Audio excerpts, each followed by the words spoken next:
Nutrición con Mikey Diet, episodio 177.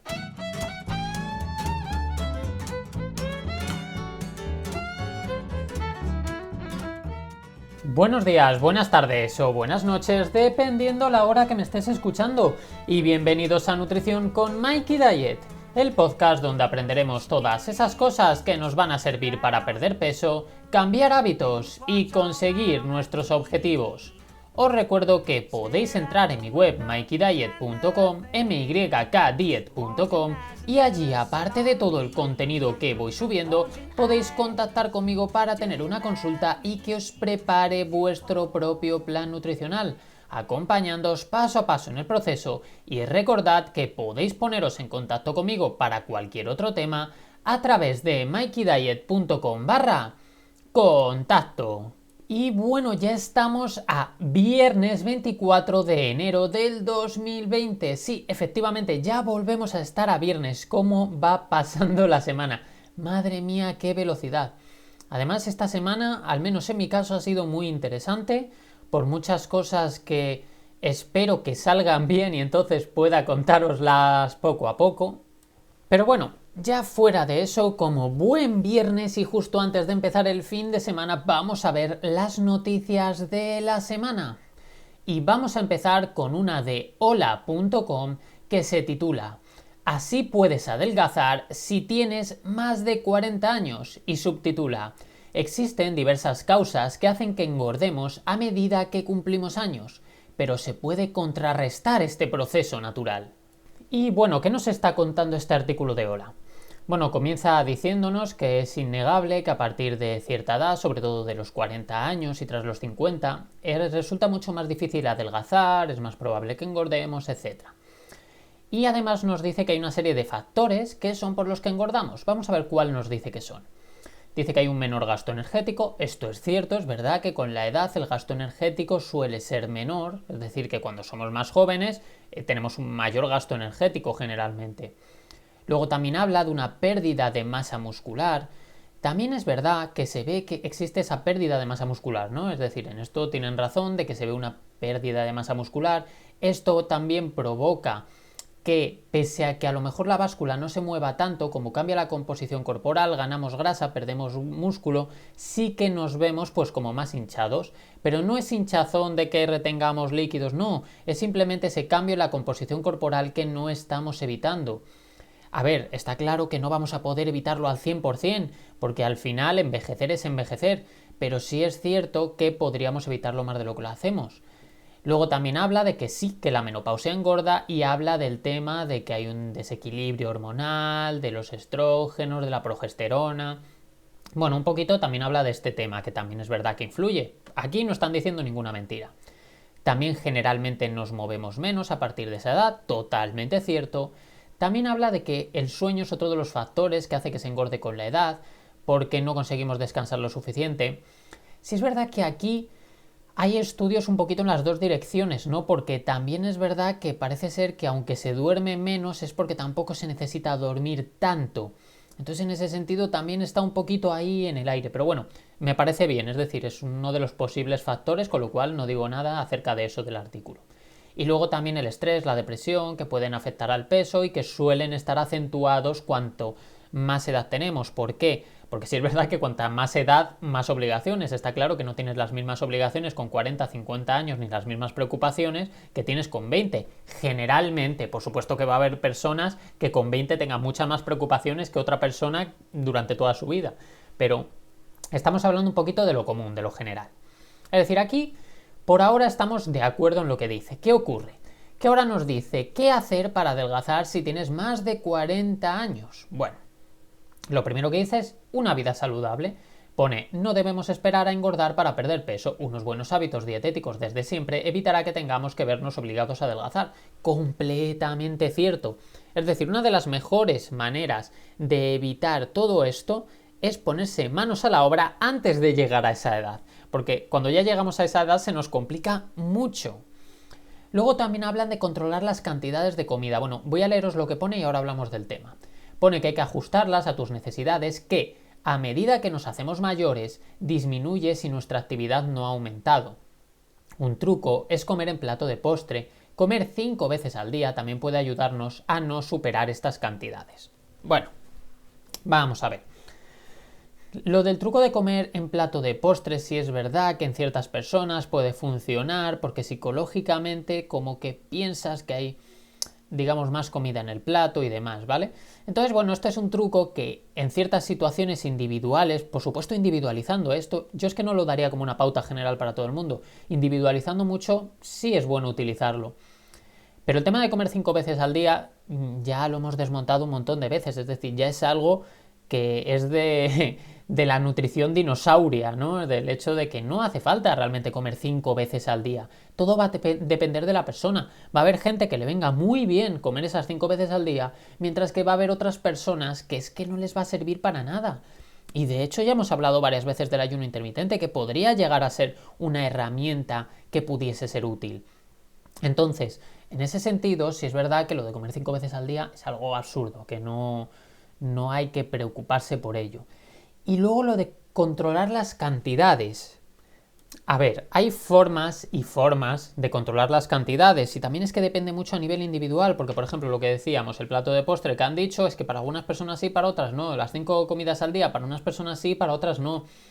Luego también está el tema de hablar de las densidades energéticas, de entender cómo funcionan, de alimentarte basándote en ello para evitar tener que luchar contra el hambre. Porque vamos a sernos sinceros, es decir, no podemos estar pasando hambre continuamente, no es algo factible a largo plazo. Entonces mucho cuidado a ver cómo controlamos esas cantidades, ¿vale? Y de hecho ahí está uno de los mayores problemas a la hora de ser capaces de mantener unos hábitos, el entender cómo controlar esas cantidades en nuestro contexto individual.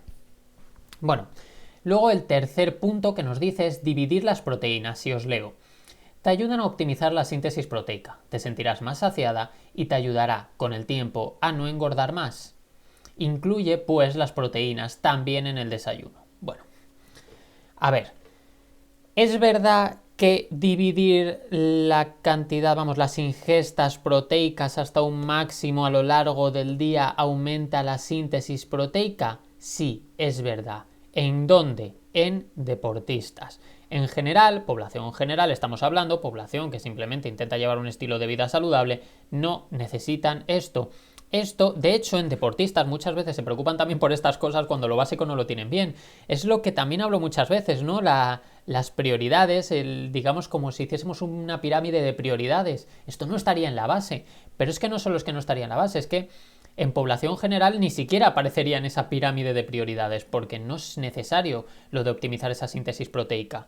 Y yo eso lo explico muchas veces, de que sí, hay gente que, por ejemplo, pues notas que toma muy poca cantidad de proteína y si le recomiendas pues meter proteína en otras de las ingestas. Pero hay gente, por ejemplo, que a la hora de la comida toma tanta cantidad de proteína, bueno, entre la comida o el desayuno o tal, toma tanta cantidad de proteína que le dices, es que cuando llegue la noche no hace falta, que si quieres poner algo de proteína, puedes, pero no hace falta que metas esa cantidad de proteína. Es decir, que si tú por la noche, un día, tampoco tienes mucha hambre o te quieres hacer, yo qué sé, unas setas o te quieres hacer una parrillada de verduras, háztela, no te preocupes, no hace falta que siempre sí o sí metas esa ración proteica.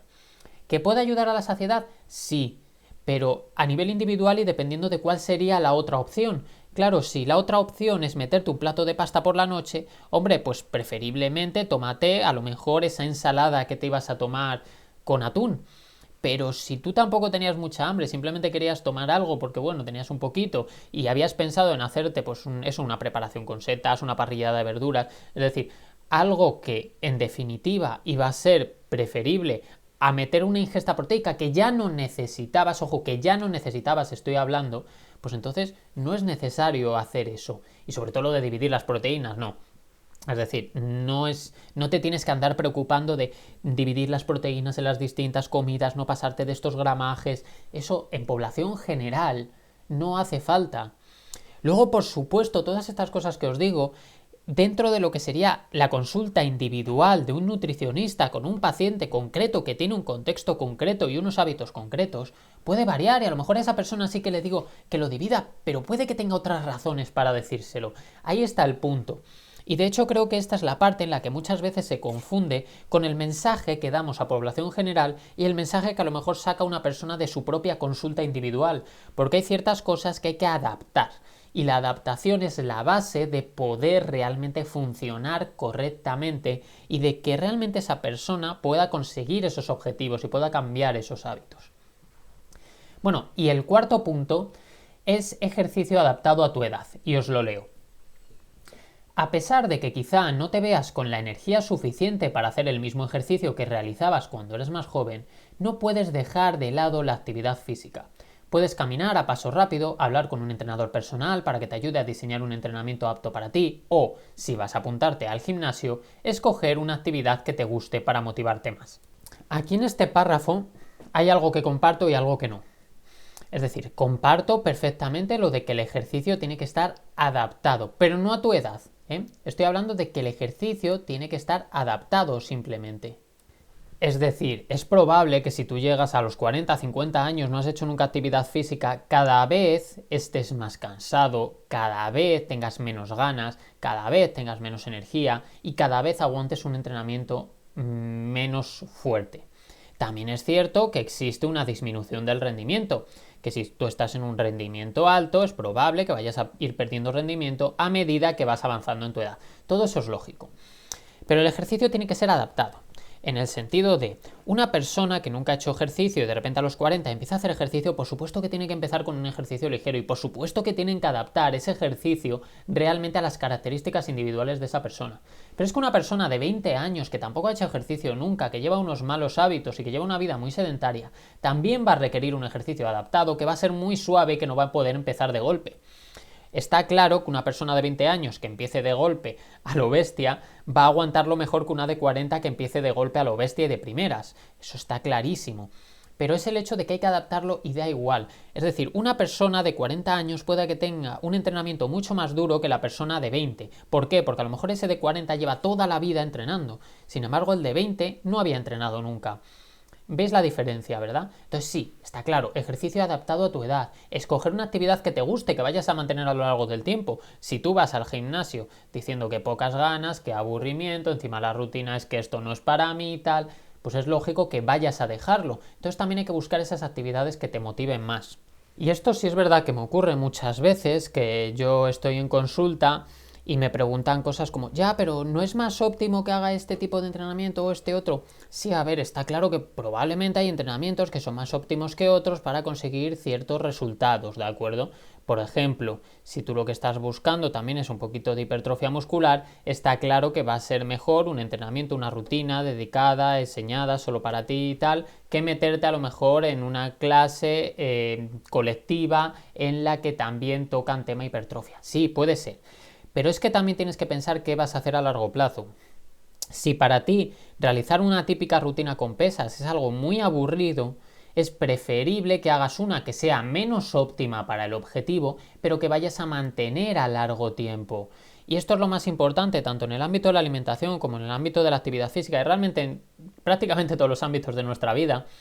Es más importante pensar en ello como una carrera de fondo, en el sentido de que esto es a largo plazo, que es preferible hacerlo de la forma que te resulte más cómoda para poder aguantar, que no pegar el sprint al principio y tener que andar descansando cada 2 minutos y terminar dejándolo por frustración. Entonces eso es lo más importante. Y bueno, llevamos, ojo al dato, 14 minutos y simplemente he visto el primero de los artículos que tenía. Pero bueno, esto quiere decir que hemos podido sacar mucha chicha y que realmente hemos podido, pues no sé, sacar algo en claro de todo esto. Así que me vale. Vamos al siguiente. Alimente.elconfidencial.com que nos dice: así es como te afecta beber agua si quieres perder peso. Y subtitula: existe la creencia generalizada de que el agua ayuda a adelgazar. Ni de limón, jengibre o fría. Un nuevo estudio encuentra la cantidad de kilos que se pueden eliminar con agua corriente. Y vamos a ver qué nos dice este artículo. Bueno, pues este artículo comienza diciéndonos, bueno, lo que yo llamo una mentira bastante gorda, ¿no? Porque comienza diciendo que realmente las necesidades de hidratación son de 2 litros para las mujeres y 2,5 para los hombres. Bueno, vamos a ver. Esto es lo mismo que decir que necesitan de media 2000 kilocalorías. No, esto no funciona así. Depende de la persona, depende de si pesas 100, si pesas 60 kilos, depende de si estás en un sitio en el que te deshidratas más, te deshidratas menos, te mueves más, te mueves menos, depende de un montón de factores, comes más verdura, más fruta, comes menos verdura, menos fruta, alimentos más secos, alimentos con más agua, porque todo eso también lleva agua y todo eso también hay que contarlo. Y de hecho, de los primeros vídeos que grabé cuando comencé en todo este mundillo de la divulgación por internet, hace ya tiempo, ya no me acuerdo cuánto tiempo, pero 3 años puede ser fácilmente, 3 años y pico, que grabé un vídeo en el que hablaba de las necesidades hídricas, ¿no? Realmente me parece que se titulaba Beber agua sin sed. Yo creo que en algún momento en el podcast volveré a hablar del tema, porque claro, hace mucho tiempo de eso, no existía este podcast por aquel entonces. Entonces, en ese sentido, y probablemente también pueda explicarlo mejor. Pero la cosa está que realmente nosotros tenemos unas sensaciones de sed que son muy importantes. Estas sensaciones, sí es verdad que pueden verse alteradas en ciertas situaciones. En ciertas situaciones, como puede ser que seamos una persona más anciana, en deportes muy extremos, en temperaturas también muy extremas, tanto por arriba como por abajo. Pero en general, sí es verdad que nuestras sensaciones de sed son las que nos indican si tenemos que beber agua o no. Por ejemplo, ahora mi sensación de sed me está diciendo que necesito beber agua. Lo que pasa es que no voy a hacerle ni caso porque hasta que no termine el podcast no voy a hacerlo. Pero el mayor problema realmente es tener sed y no beber agua. Pero no es necesario, como pone aquí en el artículo, llevarse una botellita de agua a todos lados cuando además lo que pretendes es mejorar tus hábitos y tal.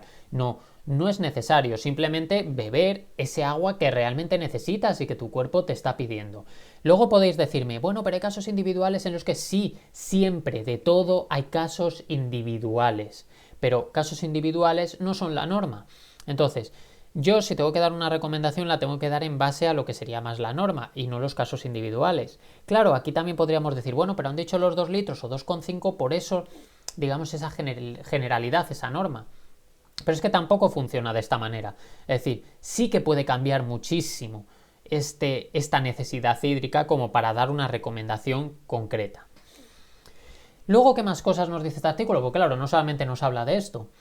Nos dice que se ha visto que beber agua adelgaza, que si tú tomas medio litro de agua antes de comer, al final comes menos y que entonces también está asociado a una pérdida de peso.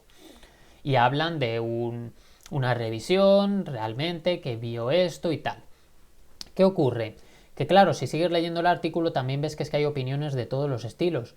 Es verdad que el truco de beber agua antes de las comidas es un truco que utilizamos muchas veces los nutricionistas. A ver, tampoco muchas veces, pero que utilizamos en ciertas personas los nutricionistas. Y en algunas personas da resultado y comen un poquito menos por eso de que se han llenado un poco más.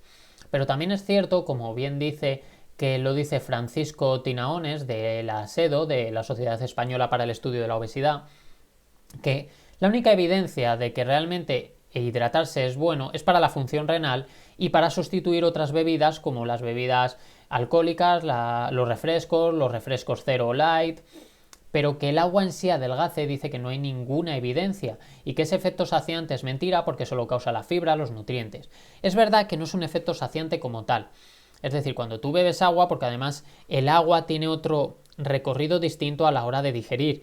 En ese sentido, también es cierto que no genera ese mismo efecto saciante. Pero también es verdad que se ha visto que come menos generalmente cuando se hace esto de tomar medio litro. Entonces, claro, es complicado, ¿no? Es uno de estos debates que se tienen que no está claro. Pero totalmente cierto lo que dice, que el efecto saciante real que conocemos lo causa la fibra, los nutrientes y tal. Y que al final lo que realmente hace que beber agua mejore a esas personas es el hecho de que no beben cerveza, de que no beben refrescos, de que no beben otro tipo de bebidas, sino que lo que están bebiendo es agua. También nos hablan de que hay otros equipos de investigación que siguen diciendo que sí, porque además aumenta la termogénesis, esto aumenta el gasto calórico. Es decir, es uno de esos temas que realmente puedes encontrar en todas las direcciones. Puedes encontrar gente que dice que sí, gente que dice que no. Y al final creo que es este tema, no es la individualidad. Lo que está claro que no podemos pensar que simplemente por beber más agua, ojo, por beber más agua, vamos a adelgazar. No. Lo ideal es intentar que si nosotros hacemos una bebida, es decir, bebemos a base también de alcohol, de refrescos, aunque sean cero, aunque sean light, va a ser preferible que lo cambiemos por agua generalmente, excepto, como ya hemos dicho siempre, en ocasiones muy específicas. Y también es cierto que beber agua es muy útil para favorecer, como ya bien había dicho en la SEDO, la función renal, además la función intestinal para evitar estreñimientos y todo eso. Es decir, para todo eso también es muy importante tenerlo en cuenta, por lo que realmente es complicado, ¿no? Es uno de estos debates que están abiertos y que no es fácil hoy por hoy el determinarlo. Lo que está claro es que realmente el hecho de beber agua tiene que ser una recomendación, pero beber agua sustituyendo a otro tipo de bebidas. No beber más agua porque sí. Si realmente dudas de si estás bebiendo suficiente agua, pues a lo mejor tienes que ponerte en contacto con un profesional que sea el que determine si realmente tú ingesta hídrica es baja, porque es baja, si tienes sed y no bebes agua, si a lo mejor tus señales de sed están alteradas por alguna causa. Entonces, en ese sentido sí que es complicado a nivel general que des esa recomendación de hay que beber tanta agua. No tenemos datos para ello. Y bueno, llevamos 21 minutos, solamente hemos hecho 2 artículos, pero bueno, creo que hemos aprovechado lo suficiente los 2 artículos como para dejarlo por aquí. Así que realmente nada más. Para acabar os agradecería si podéis ponerme vuestras reseñas y 5 estrellitas en Apple Podcast, vuestros comentarios si me gusta en ebooks y por supuesto si estáis escuchándome a través de YouTube que me sigáis por ese canal. Y como siempre digo, ha sido un placer estar un día más con vosotros y con vosotras y nos escuchamos el lunes con más y mejor. Así que buen fin de semana y nos vemos el lunes con muchas más ganas. ¡Hasta luego!